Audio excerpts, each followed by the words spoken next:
Hello students, how are you? अच्छा है, आशा है आप अच्छे से होंगे। हम इंटरनेशनल बिजनेस की स्टडी कर रहे हैं। लास्ट वीडियो में हमने WTO के बारे में आपसे डिस्कस किया था, वर्ल्ड ट्रेड ऑर्गेनाइजेशंस। अब इंटरनेशनल बिजनेस में mode of entering into international business, international business में हम एंट्री कैसे करें? इंटरनेशनल बिजनेस में एंट्री टू वे से कोई फर्म या ऑर्गेनाइजेशन कर सकती है।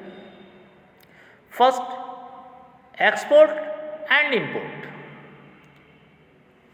The two modes is available for entering in the international business. What is the meaning of export?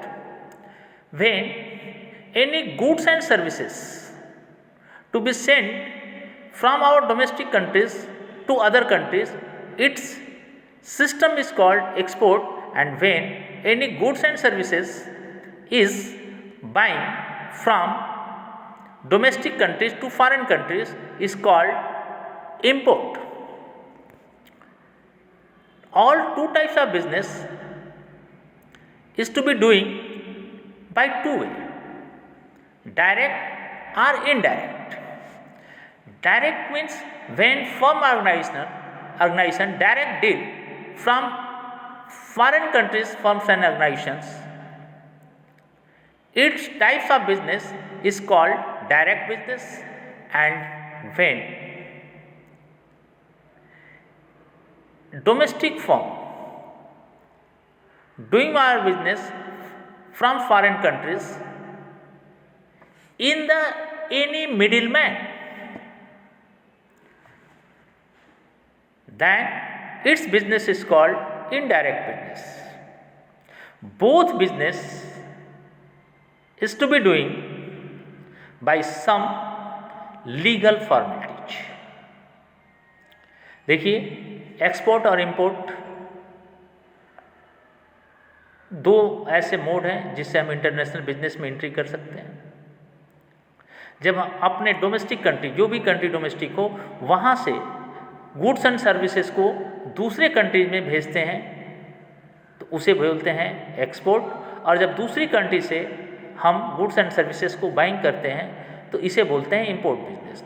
ये एक्सपोर्ट और इंपोर्ट बिजनेस दो वे से होता है, डायरेक्ट और इनडायरेक्ट बिजनेस। जब डोमेस्टिक कंपनी की फर्म और ऑर्गेनाइजेशन दूसरे कंट्री के फर्म ऑर्गेनाइजेशन से डायरेक्ट डीलिंग करती है तो इसे बोलते हैं डायरेक्ट।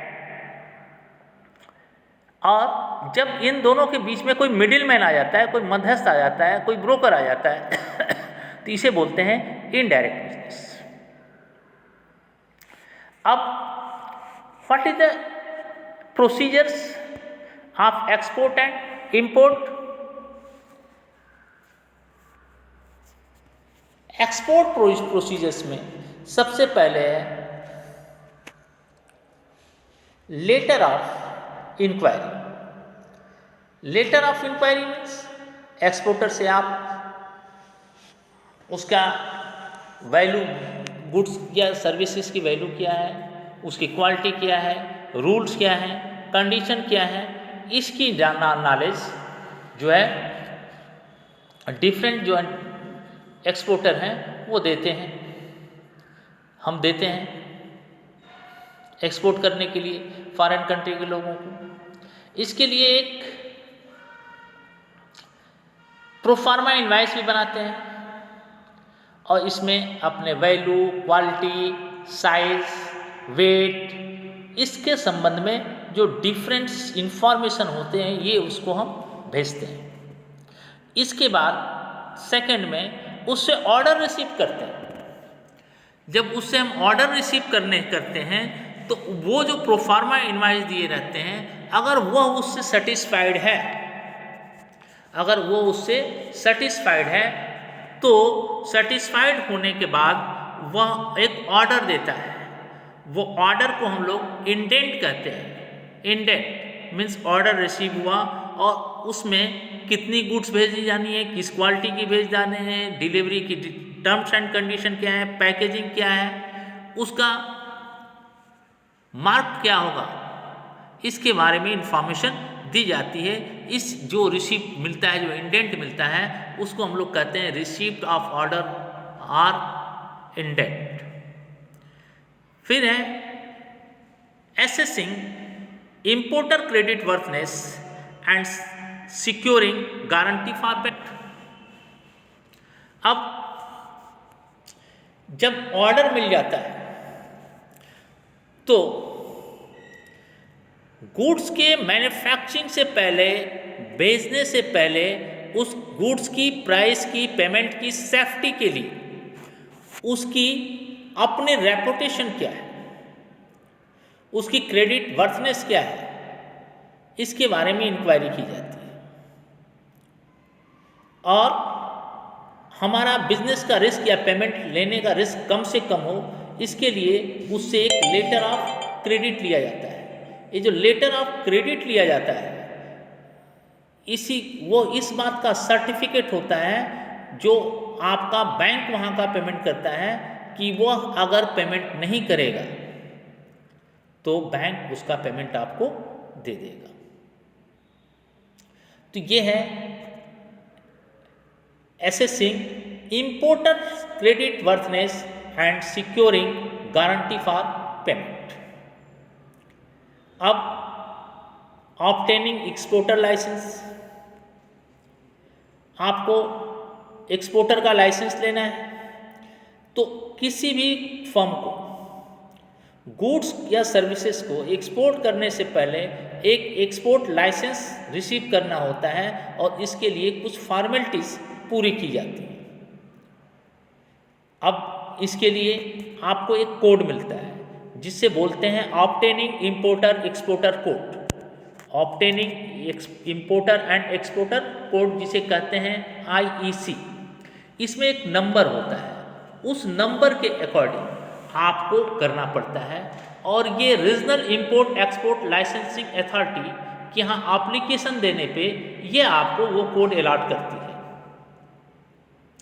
उसके यहाँ कुछ डॉक्यूमेंट्स आप जमा करेंगे, उसके लिए कुछ फीस आप डिपॉजिट करेंगे, बैंकर का सर्टिफिकेट दे देंगे, कॉशन लिस्ट दे देंगे, कौन कौन से ऐसे गुड्स या सर्विसेज दें, कहीं गवर्नमेंट ने उस पर रिस्ट्रिक्शन तो नहीं कर दिया है, तब वो आपको एक नंबर देगा। उस नंबर को कहते हैं IEC। अब इसके बाद वह आपका RCMC यानी रजिस्ट्रेशन कम मेंबर सर्टिफिकेट जो है वह आपको जारी करेगा। उसके लिए आपको उसको रिसीव करना पड़ेगा और ये देखना पड़ेगा कि एक्सपोर्ट करने में क्या कोई सब्सिडीज, हेल्प या प्रॉफिट गवर्नमेंट की तरह से है, तो उसको भी आपको उसमें दिखाया जाएगा।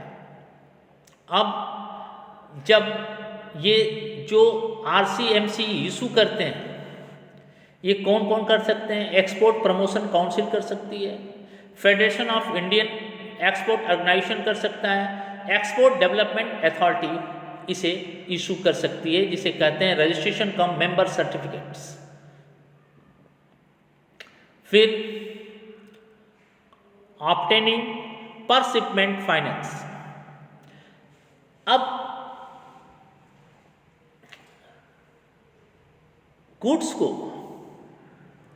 डिलीवर करने से पहले फाइनेंस की नीड होती है, जैसे रॉ मटेरियल या अदर कोई मटेरियल्स, पैकेजिंग और पोर्ट तक गुड्स एंड सर्विसेज को ट्रांसपोर्टेशन की नीड होती है। तो ये लेटर ऑफ क्रेडिट जो एक्सपोर्टर होता है उसे ये फाइनेंस प्राप्त करने के लिए लेटर ऑफ क्रेडिट के साथ वह पहले ही फाइनेंस रिसीव करने के लिए अपने बैंक के पास मिलता है और बैंकर उसे ऐसी फैसिलिटीज़ प्रोवाइड कर देते हैं। Protection on procurement of goods. अब वो मैन्युफैक्चरिंग करता है। अगर एक्सपोर्टर एक मैन्युफैक्चरर है तो वो उसी क्वालिटी के गुड्स को मैन्युफैक्चरिंग करना स्टार्ट कर देता है।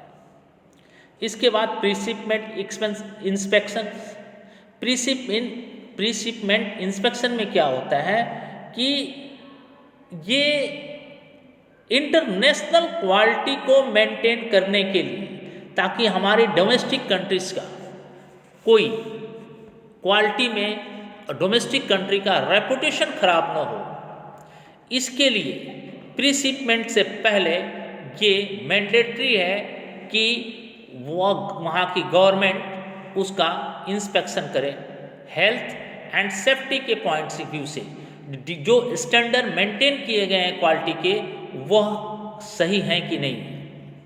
इसके लिए एक्सपोर्ट इंस्पेक्शन काउंसिल है, इसके द्वारा उसकी टेस्टिंग की जाती है, जांच की जाए, और ये देखा जाता है जो एक्सपोर्टर है वो इंटरनेशनल स्टैंडर्ड क्वालिटी को मेंटेन कर रहा है नहीं कर रहा है। अगर वो सेटिस्फाइड होता है तो एक सर्टिफिकेट इशू करता है। बिना सर्टिफिकेट के आप गुड्स की डिलीवरी शिप पर नहीं कर सकते। इसके लिए 3 मेथड्स हैं।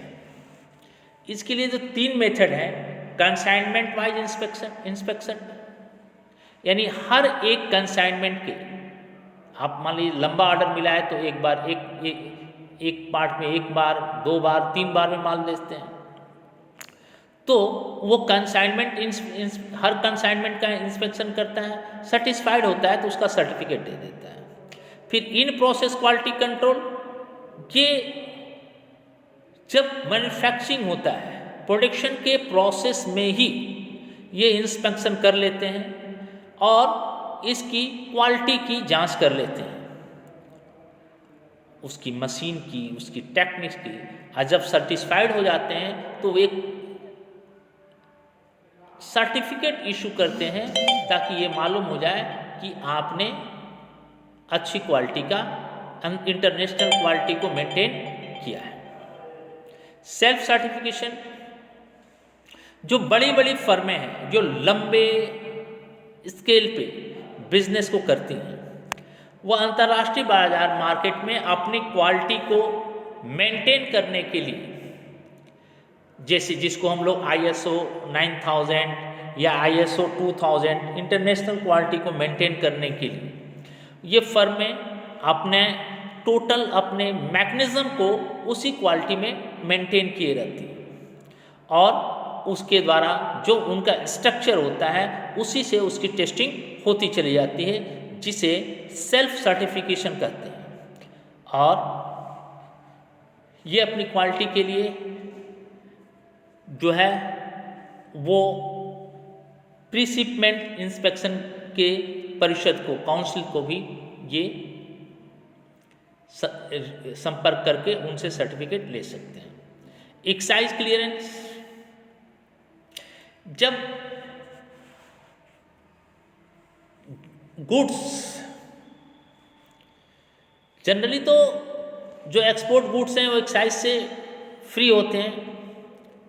यदि कुछ पेमेंट भी है तो ये देखना कि उसका पेमेंट एक्सपोर्ट करने से पहले कर दिया गया है कि नहीं कर दिया गया है। इसके लिए एक्साइज कमिश्नर से एक सर्टिफिकेट होता है, जिसे RCMC के एक जो इनवाइस होता है उसके साथ अटैच करना पड़ता है और शुल्क उसके साथ पेमेंट कर दिया जाता है। तब असिस्टेंट कमिश्नर ऑफ एक्साइज के यहाँ एक जाता है एप्लीकेशन और वो असिस्टेंट कमिश्नर उसका पेमेंट देने के बाद एक सर्टिफिकेट इशू कर दिया जाता है, ताकि वह उससे सेटिस्फाइड हो जाता है कि एक्साइज में इसकी ड्यूटी लगनी है कि नहीं लगनी है। वो प्रीशिपमेंट के डॉक्यूमेंट्स के साथ अटैच होता है।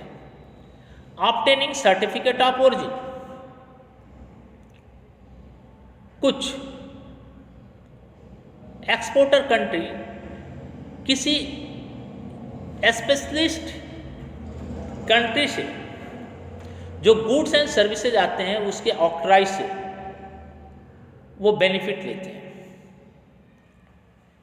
ऐसे बेनिफिट को लेने के लिए एक्सपोर्टर को ऑब्टेनिंग सर्टिफिकेट की नीड होती है, जिससे कि ये सर्टिफाइड हो सके कि वह गुड्स एंड गुड्स की मैन्युफैक्चरिंग कहाँ हुई, किस कंट्री में हुई, और इसे कॉमर्शियल एम्बेसी से, वाणिज्यिक दूतावास जो होते हैं हर कंट्री में एक दूसरे कंट्री के होते हैं, वहाँ से रिसीव किया जाता है।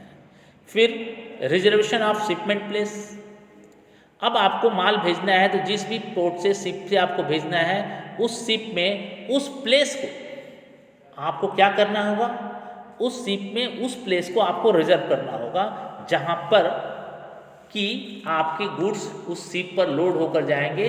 वहाँ का जो शिप का जो कैप्टन होगा वो कैप्टन उस प्लेस को कि आपके लिए बुक है उसका सर्टिफिकेट देगा। इसके बाद गुड्स को ठीक ढंग से पैकेजिंग की जाती है। पैकेजिंग करने के बाद उसका वेट, उस गुड्स का विवरण, किस प्लेस से लोड हुआ, किस प्लेस को जाएगा, ये सारे चीज़ों को आपको प्रोवाइड करेगा। फिर उस गुड्स का इंश्योरेंस होगा, इंश्योरेंस ऑफ गुड्स होगा। तो इंश्योरेंस ऑफ गुड्स में जो सी के जो डेंजरस एरिया हैं उससे जो होने वाले गुड्स की जो लॉसेज हैं या हानियाँ हैं उसके रिस्क को कम करने के लिए इंश्योरेंस कंपनी से उस गुड्स का इंश्योरेंस कराते हैं। कस्टम क्लियरेंस कर लेने के लिए कुछ डॉक्यूमेंट्स दिए जाते हैं जो कस्टम अधिकारी के पास जमा किए जाते हैं। पहला तो एक्सपोर्ट का जो कॉन्ट्रैक्ट होता है, इंडेंट जो मिला रहता है, क्रेडिट लेटर जो होता है, कॉमर्शियल इनवाइस, और आपकी कहाँ से किस प्लेस से वस्तु गुड्स जो है मैन्युफैक्चरिंग की गई, इंस्पेक्शन सर्टिफिकेट और sea insurance policies, marine insurance policies को उसके साथ अटैच किया जाता है। तब जाकर वह शिप के अंदर जिस प्लेस को आप बुक किए हैं उस प्लेस तक आपकी माल पहुंचती है। फिर ऑब्टेनिंग मेट रिसिप्ट, जब आप माल को गुड्स शिप पर दे देते हैं तो वो शिप का जो कैप्टन होता है वो एक सर्टिफिकेट इशू करता है कि हाँ हमने ये माल रिसीव कर लिया है। इसके लिए 3 सेट बनाए जाते हैं जो एक तो एक्सपोर्टर को दिया जाता है, एक वह कैप्टन सेल्फ रख लेता है और एक इंपोर्टर को दिया जाता है। फिर इस सब कुछ करने के बाद एक इनवाइस बनाया जाता है जिस पर कि इंपोर्टर को लिखा जाता है कि आपको कितना पेमेंट करना है, और इसका सर्टिफिकेशन कस्टम ऑफिसर से कराया जाता है। और फिर सिक्योरिंग पेमेंट, इस सब को भेजने के बाद उस इनवाइस को भेज दिया जाता है जो कि इस बात का गारंटी होता है कि जिसके पास इनवाइस है वही उसका ओनरशिप है, जिसमें वो सारे डॉक्यूमेंट्स, पूरी चीज़ें फिर से एक डॉक्यूमेंट्स के रूप में उन्हें दी जाती हैं। और इसके साथ एक्सेप्टेंस लेटर, पेमेंट्स का लेटर, ये सब अटेंड किया जाता है। तो ये प्रोसीजर्स है आपका किस चीज़ का, एक्सपोर्ट का। और सेम प्रोसीजर्स आपका इंपोर्ट का है। ट्रेड इंक्वायरी होती है, प्रोक्योरमेंट, इंपोर्ट लाइसेंस लेना पड़ता है, फॉरेन एक्सचेंज का